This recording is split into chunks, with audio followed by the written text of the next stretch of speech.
Hello, it is day 19 today. I think I told you it was day 19 yesterday, but it's day 19 today apparently, and we are on the book of Ezra.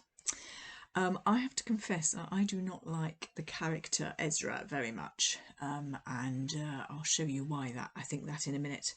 I guess there's a general comment to be made there, which is about the fact that, and we've kind of been saying this as we've been going along, I think, that there is no character in the Hebrew Bible who is wholly good.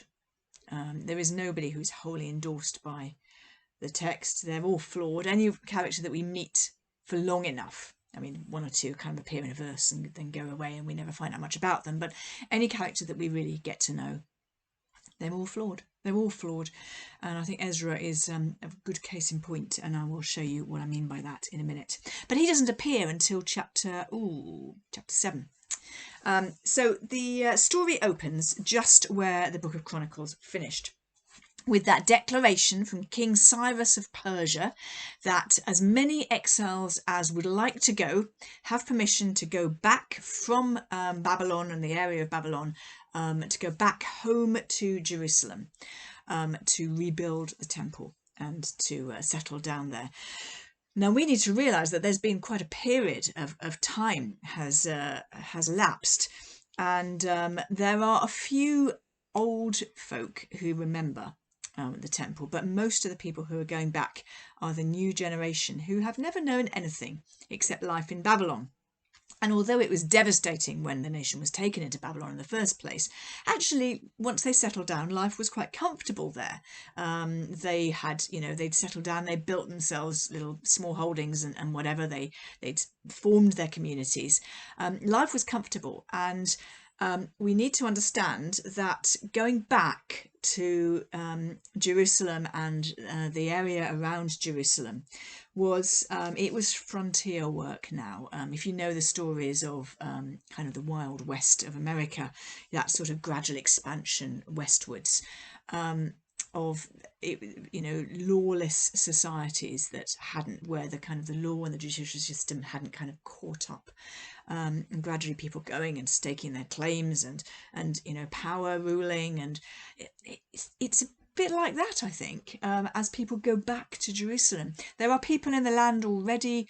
We're going to meet them actually in a few minutes, but there is a kind of, there's a scattered communities of people who may not welcome these returnees very well. Of course, the journey itself is going to be hazardous, and we actually learn when Ezra arrives in chapter 7, we learn that the journey has taken him 4 months, and it's about 900 miles in the route that you would have to take. You can't go straight, you have to go kind of up and over.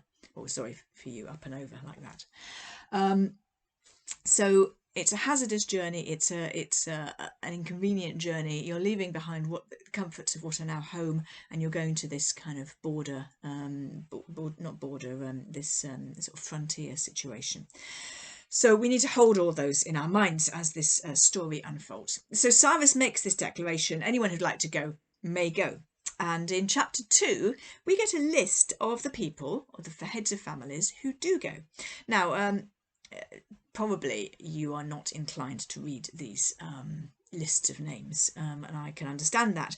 But you know what? I rather love to read these lists of names, or at least to dip into them anyway, because there's kind of something really honouring. You know, the way we kind of sometimes at Remembrance Day we read names of the fallen in our particular town or whatever. We did that last Remembrance Day. You gather at the War Memorial and the names are read from the War Memorial, and we do that because we honour these people. There's kind of something a little bit similar to that going on here, I think.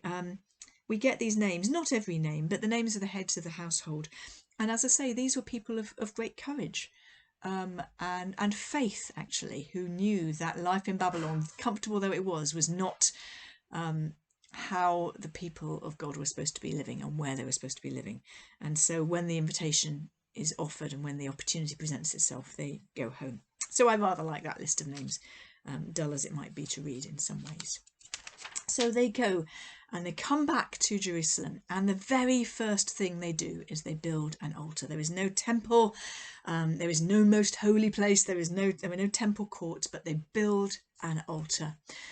Because they want to get worship going again, worship in the prescribed way as per the book of Leviticus. So they build an altar, they start to offer sacrifices on it, and they celebrate the Feast of Tabernacles. That's where it happens to be in the liturgical year. That's where they've got to. They celebrate the Feast of Tabernacles, and I think it must be a time of that was very moving. In the second half of chapter 3, they lay the foundations for the temple that is going to be rebuilt. The temple is nothing like the size of of Solomon's temple that was destroyed. And we get this rather moving account at the end of chapter 3, where the foundations have been laid, and I guess the younger generation are celebrating with great joy at this moment, the foundations being laid. But the older generation, the people who remember the temple that was destroyed, they're weeping. And it says, verse 13, no one could distinguish the sound of the shouts of joy from the sound of weeping, because the people made so much noise and the sound was heard far away. So this is this great moment where the foundation is laid and kind of consecrated.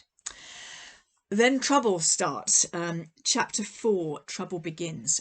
And the people of the land, they approach and they want to help. Now, this is where things start becoming a little bit tricky, a little bit ambiguous perhaps. They want to help, and they are told in no uncertain terms, no, you have no part in this.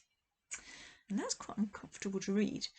The issue is that the people of the land they're not pure blood Jews anymore. They probably haven't been keeping the faith in pure terms. They have been intermarrying. The Assyrians, long ago, even in the terms of the text, long ago, the Assyrians had deliberately mixed the people up, you'll remember, and as a result, I mentioned that the northern nation of Israel was kind of dispersed and lost its ethnic purity. And so these people of the land are ethnically impure, and probably in religious terms have not been worshipping faithfully.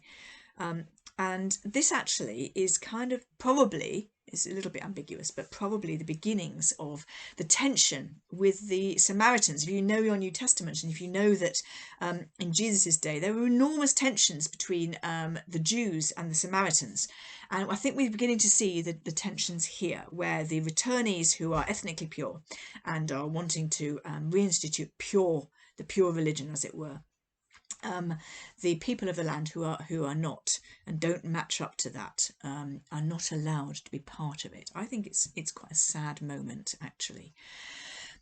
So because they're told no, they then, in rather petty way actually, they then write to the emperor of Persia. They write to Artaxerxes, and they say this rebellious and wicked people are rebuilding the temple.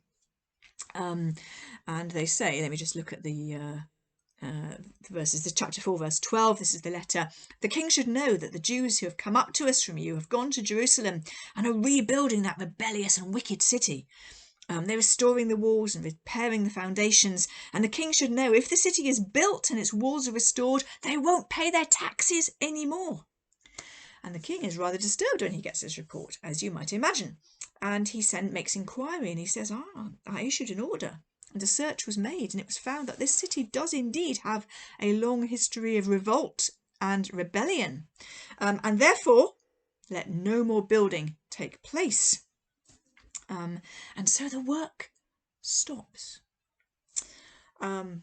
Sad moment, I think.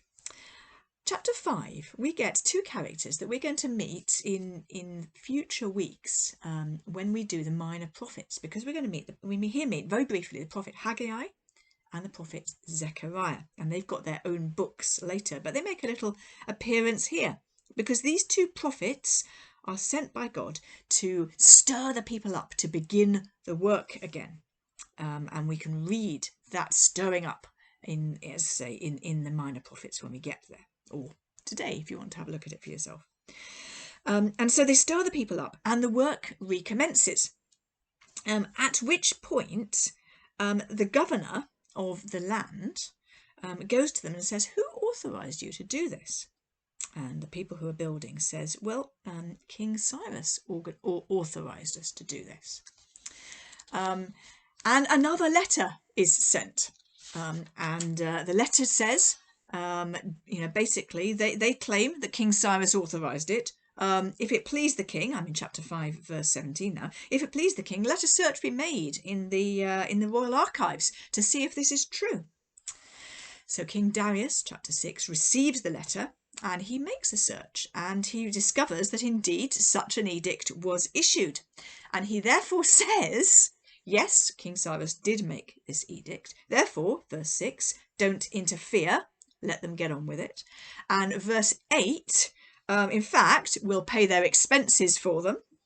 And in verse 11, rather drastically, anyone who changes this edict or denies it, a beam is to be pulled from his house and he's to be lifted up and impaled on it, which is rather drastic measures, but kind of gives you a flavour of the way justice was executed in those days, I guess. So they have the go-ahead to carry on building, and so they do rebuild the temple. And in chapter 6, it is reconsecrated. Now, I'm asking you quickly to remember back. Do you remember what happened when the tabernacle was consecrated in Exodus?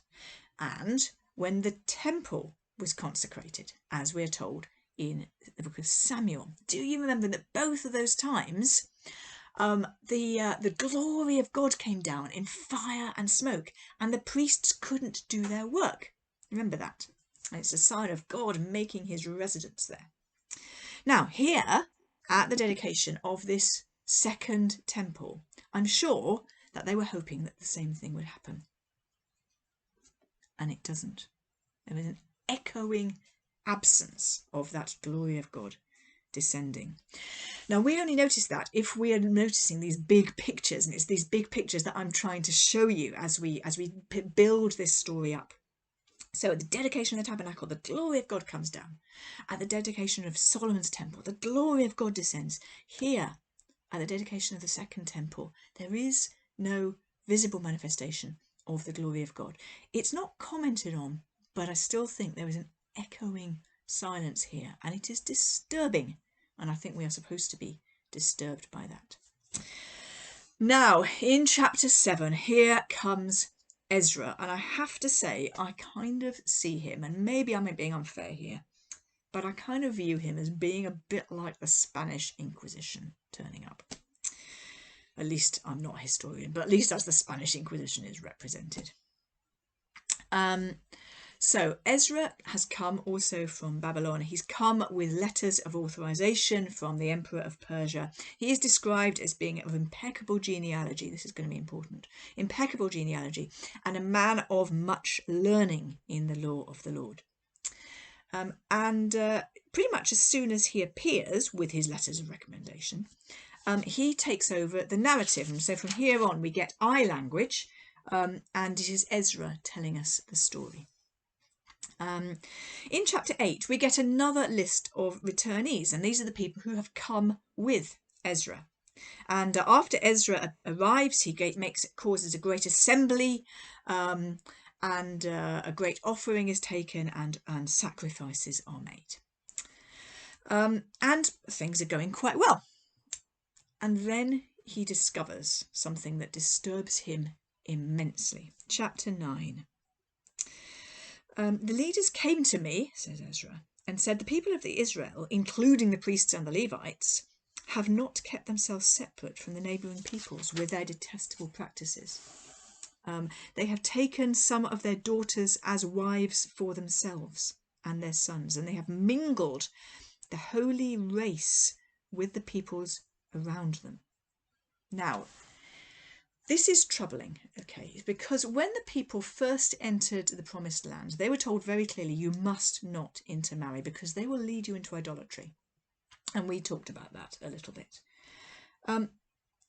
So there is something troubling here. There is something that was disobedient here. But here's some other things that we should notice. First of all, this language of the holy race, the blood being contaminated, if you like, this is new. We don't have this language back in the book of Deuteronomy and Joshua and so on. So this idea of blood being contaminated is, I think, quite disturbing, and it's new here. That's the first thing to say. Second thing to say is that we need to sort of think a little bit about what the evolving story about divorce is here. Moses allowed divorce to take place sometimes, but when a woman was divorced, she was to be sent away with a formal certificate of divorce so that she could remarry legitimately, because a woman in those days who had no male protector was very, very vulnerable, and also had no real means of making her living, except the oldest way of all. And because of that vulnerability, women were supposed to be provided for when they were divorced. Now, you may know that many, many years later in the New Testament, the Apostle Paul grapples with the question of people who have become believers and their partner hasn't. So new Christians whose partner has not converted. And Paul at that point says they do not need to divorce their partner unless their partner wants to divorce them. Now, obviously that is much later and the situation is different, but I think there is similarity here. Let's hear what Ezra does when he discovers that the people have committed this offence. Chapter 9, verse 3. When I heard this, I tore my tunic and cloak, pulled hair out from my head and beard, and sat down appalled. And I sat there appalled until the evening sacrifice. Then at the evening sacrifice, I rose from my self-abasement with my tunic and cloak torn, and I fell on my knees and I prayed. And he basically prays this prayer of corporate repentance, saying, we have disobeyed your commands, we have done a dreadful thing. Chapter 10. This is what he does. He rises up and he takes an oath and he says, we will send away these foreign women and their children. And any man who has married and does not send away his wife and his child will be cut off from the community. And this is the end of the book of Ezra. And these women are sent away. And their children are sent away. And we end with a list of the guilty men who have intermarried in this way. I am very disturbed by this story. We are not told what God thinks about this story. We do not read that God tells Ezra to do this. We do not read that God is pleased with Ezra about this. I think sin had happened. I think these people are not supposed to have married these women. But once it was done, Ezra's response really disturbs me. It really troubles me. The emphasis on the purity of blood really disturbs me. There's lots of things that disturb me about this character, Ezra. And he feels to me a little bit, as I say, like the Spanish Inquisition, the kind of person who turns up full of his own self-righteousness, full of his own blood pedigree, full of his own knowledge and learning, and applies that knowledge and learning with a great harshness, I think. We're going to meet Ezra again in the book of Nehemiah, which we will look at tomorrow.